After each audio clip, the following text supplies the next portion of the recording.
రావడానికి కారణం మొన్నటి రోజున 17వ తారీఖు పుట్టపర్తి నియోజకవర్గం సత్యసాయి జిల్లా ఓడిసి మండలంలో ఈరాతి వీరుడు స్వతంత్రం కోసం పోరాడిన వ్యక్తి ఒడ్డి ఓపన్న విక్రమ్ ఓపెనింగ్కి రాష్ట్ర వ్యాప్తంగా వచ్చిన అందరి కూడా ప్రత్యేకంగా వడ్డర్ల సంఘం తరఫున టీడీపీ తరఫున ధన్యవాదాలు తెలియజేస్తున్నాం. ముఖ్యంగా స్థానిక శాసనసభ్యురాలు శ్రీమతి సింధూజ మేడం గారు సూచన మేరకు మాజీ మంత్రివర్యులు పల్లు రఘునాథ్ రెడ్డి గారు ఇచ్చేశారు. అదేవిధంగా ఈ యొక్క విక్రమ్ ప్రతిష్టకు ముఖ్యమైన లీడర్ మరి ఓడిసి మండల అధ్యక్షులు ఆంజనేయులు గారు, మరి శ్రీనివాసులు గారు, మస్తానమ్మ గారు, వాళ్ళందరూ ఇక్కడ ఎంతో శ్రమతో ఎన్నో పోరాటాలతో ఎన్నో ఉద్యమాలతో ఆ యొక్క విగ్రహం అక్కడనే నిర్మాణం చేసుకోవాలా, ఓపెనింగ్ చేసుకోవాలని పట్టుబట్టి వడ్డర్ల ఆత్మగౌరవానికి నిలబెట్టిన ఓడిసి మండల వడ్డర కుటుంబ సభ్యులకు శ్రీనివాసులు గారికి, ఆంజనేయులు గారికి, మస్తానమ్మ గారికి ధన్యవాదాలు. అదేవిధంగా లాస్ట్ భూమి పూజ చేసినారు. విగ్రహంగా నిర్మాణం అయింది. అయిన తర్వాత విగ్రహాన్ని తీసేయాలన్నప్పటికీ మరి రవి సాధికార అధ్యక్షుడు కానీ, కన్వీనర్ కానీ, అదేవిధంగా మరి కొచ్చేరు మండల కన్వీనర్గా పనిచేసిన ఒల్లిపి శ్రీనివాసులు, రాష్ట్ర వడ్డర కార్పొరేషన్ డైరెక్టర్ గారు, వాళ్ళు కూడా కృషి ఉన్నదంగా తెలియజేస్తూ మరి అదేవిధంగా రాష్ట్ర వ్యాప్తంగా మరి హైకోర్టు న్యాయవాది బేబిరాణి కావచ్చు, మరి ముఖ్యంగా మా వడ్డర సంఘం నేతలు కావచ్చు, మరి ఇక్కడ స్థానికంగా టీడీపీలో ఉన్న ముఖ్య నేతలు సాంకోట ఆదినారాయణ కావచ్చు, రాష్ట్ర కార్యనిర్వాహక అధ్యక్షుడు కానీ, ఆ ఓడిసి మండల కన్వీనర్లు కానీ అందరూ కూడా మీడియా మిత్రులు కూడా ఆ యొక్క విగ్రహం నిర్మాణం చేసుకోవడానికి అందరూ కృషిగా ఉన్నదని మీడియా తరఫున తెలియజేస్తున్నా. మరి ఆ విగ్రహానికి మాజీ మంత్రివర్యులు స్థానిక శాసనసభ్యురాలు సింధూజ మేడం గారు వాళ్ళు కూడా ఆ విగ్రహానికి ₹1,00,000 కూడా కేటాయించడానికి వాళ్ళకి కూడా ప్రత్యేకంగా ధన్యవాదాలు తెలియజేస్తున్నాం. మరి అదే కాకుండా ఓడిసి మండలమే కాకుండా అమృగురు మండలానికి కూడా ఒక విగ్రహాన్ని మరి దాతలుగా ఇచ్చిన రఘునాథ్ రెడ్డి గారికి ప్రత్యేకంగా ధన్యవాదాలు. అదేవిధంగా రాబోయే రోజుల్లో మరి నల్లమడ కూడా నేనే విగ్రహం ఇస్తానని చెప్పాడు. అదేవిధంగా బుక్కపట్నానికి విగ్రహం ఇస్తానన్నాడు.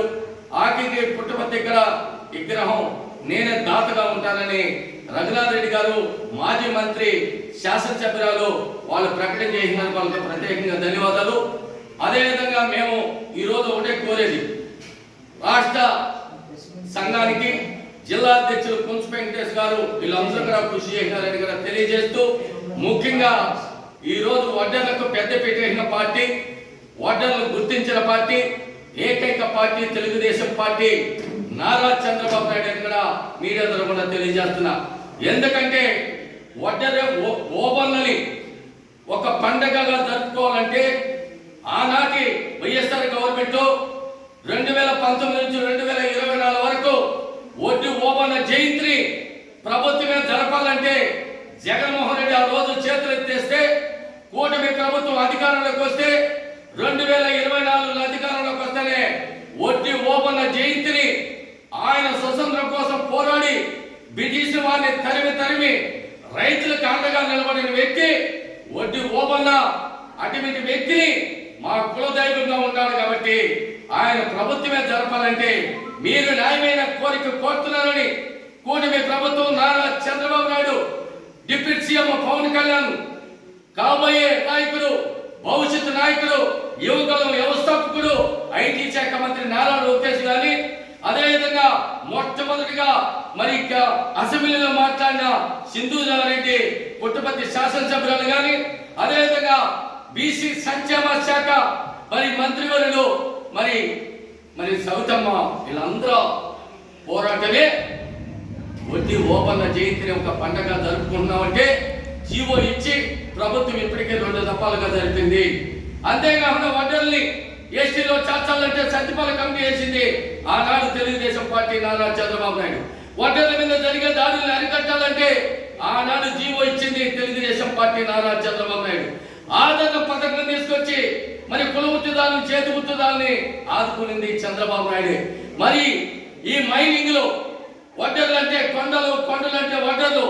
గతంలో వైఎస్ఆర్ పార్టీ వడ్డీలో చెందాల్సిన కొండ కోరిల్ని కబ్జాలు చేసి తీవ్ర అన్యాయం చేస్తే కూటమి ప్రభుత్వం అధికారంలోకి వస్తానే 33% మరి నిధులు లేకుండా క్వారీలు కేటాయిస్తూ మరి రాయితీలో 50% కేటాయించి 92 జీవో ఇచ్చిన ఘనత కూటమి ప్రభుత్వం నారా చంద్రబాబు నాయుడు కూడా మీ మీడియా ద్వారా తెలియజేస్తూ ఎవరైతే మొన్న వడ్డీ ఓబల విగ్రహానికి భూమి విగ్రహం నిర్మాణానికి వచ్చిన ఓపెనింగ్ వచ్చిన ప్రతి ఒక్కరికి వడ్డీర సోదరి సోదరులకు ప్రత్యేకంగా తెలుగుదేశం కుటుంబ సభ్యులకు మా వడ్డీర జాతికి పత్రికా మిత్రులకు అందరికీ కూడా హృదయపూర్వక నమస్కారాలు తెలియజేసుకుంటూ ఇంకా ఇంట్లో ఎన్నో విగ్రహాలు రాష్ట్ర వ్యాప్తంగా కూడా నిర్మాణాలు చేసుకొని ఓపెనింగ్ చేసుకుంటామని కూడా మీ మీడియా ద్వారా తెలియజేస్తున్నాం.